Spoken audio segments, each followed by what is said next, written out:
Hello dear student and welcome to the online teaching learning process. Our subject is Industrial Instrumentation IME 22420 and we are on the unit number 4, that is level measurement, which carries 14 marks 1-4. Today's lecture number 18 and topic presentation on air pulse system for level measurement. अब सबसे पहले हम देखेंगे आज की air pulse system क्या होता है. Then coming on to institute vision, excellence in the technical education to empower youth, and depend on that there are 3 different missions. Then hereafter Department of Electrical Engineering vision is to develop professional electrical engineers ready to face the challenges in the global environment, and on the basis of that there are 3 different missions.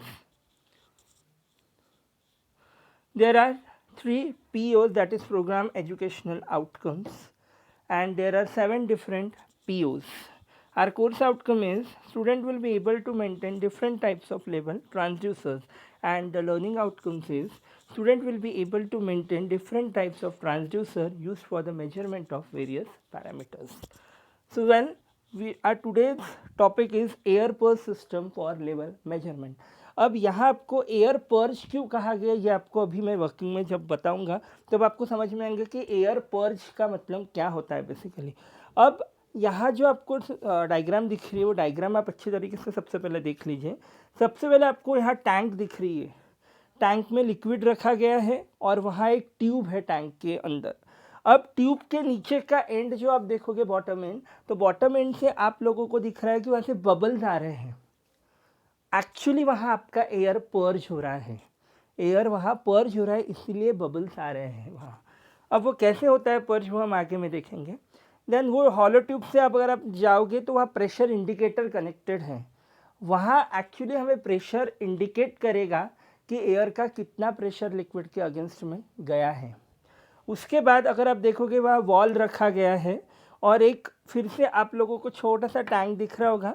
वो tank के पास अगर आप देखोगे तो फिर से एक tube है, वो ट्यूब में देखो बबलर हैं, इसे आप बबलर सिस्टम भी कहते हो क्योंकि एयर बबल्स यहाँ आते हैं. तो यहाँ पर एक ट्यूब है, वहाँ आपको फिर से बबल दिख रहे हैं. एक एयर रेगुलेटर है, एयर को रेगुलेट करने के लिए, कम ज़्यादा करने के लिए. And air flow control valve है, जो कि आप वाल्व शुरू बंद करके आप एयर का फ्लो क्या कर सकते हो, control. And then air intake है, वहाँ से एयर क्या आता है, अंदर आता है.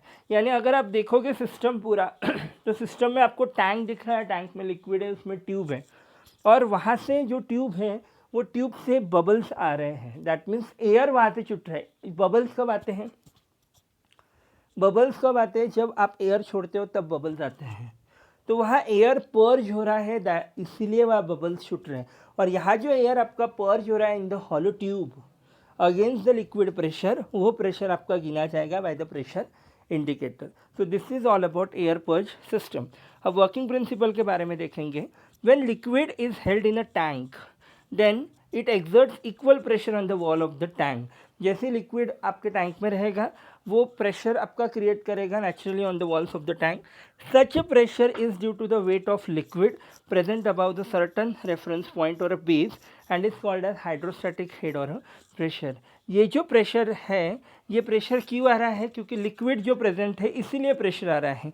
और लिक्विड अगर एक सर्टन बेस पॉइंट के ऊपर जाता है तो वो प्रेशर आपका बढ़ता है, उसे आप कहते हो hydrostatic head or pressure.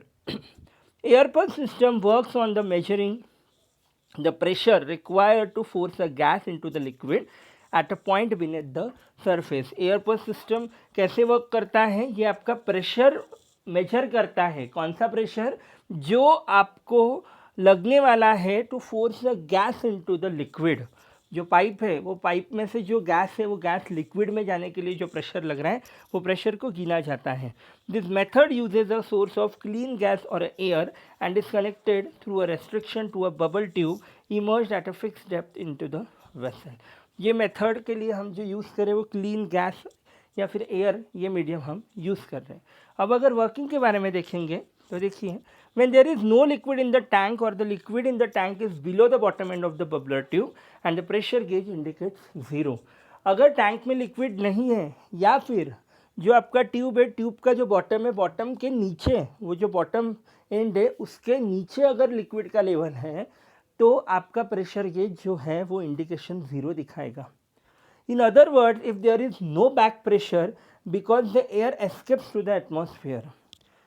Naturally क्योंकि यहाँ बबलर ट्यूब जो है वो ट्यूब के नीचे लिक्विड है, तो एयर जो है वो एटमॉस्फेयर में रहेगा, वो बैक प्रेशर नहीं होगा. As the liquid level in the tank increases, जैसे ही अभी लिक्विड लेवल इंक्रीज होते जाएगा, the air flow is restricted by the depth of liquid and air pressure acting against liquid head appears as a back pressure to the pressure gauge.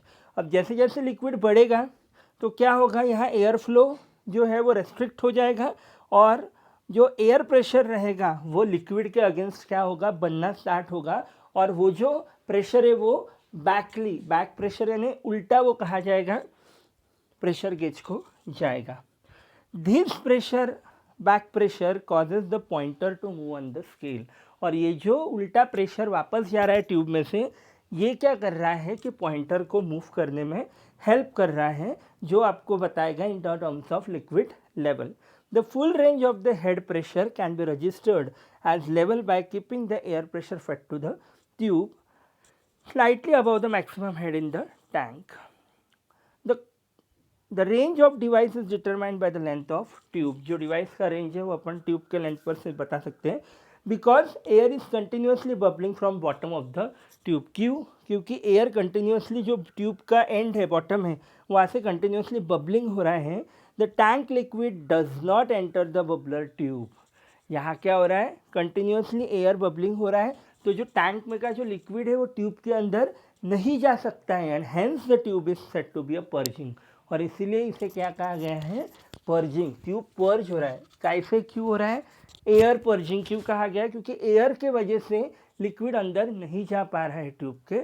So that's why it is nothing but an air purge system. The common purging fluid is air, but if air reacts with the tank fluid or is absorbed, different gases are chosen depending on the liquid. जो हम purging के लिए use करते हैं वो basically air purging ही use करते हैं, air use करते हैं. बट कोई कारणवश अगर लिक्विड एयर के साथ अगर कुछ रिएक्ट होकर अगर लिक्विड चले जाता है उसमें, तो हम इंस्टेड ऑफ एयर हम कोई अलग गैसेस को भी यूज़ कर सकते हैं. Then this are the various advantages. The purge gas provides complete isolation from the measured liquid. Then design and construction is very simple. They are very cost effective. The instrument panel can be located up to the several hundred feet from what it is being measured. Then there are various disadvantages. Required compressed air. They are not considered appropriate for use in non-vented vessels. Their calibration gets changed according to variation in the product density. And there are various applications can be used to measure the level of the wet well, to control the intake pumps, to measure specific gravity, to measure tank level. So I will summarize the today's lecture. Today we have seen what is air purge system level measurement. इसमें air purge क्यों कहा गया, हमने देखा क्योंकि air के through वहाँ pipe purge हो रहा है, इसलिए उसे पर्जिंग जो हो रहा है वो एयर के थ्रू हो रहा है. Then we have learned about various advantages and disadvantages of air purge system and applications of air purge system, and by through this we have mapped the following POs.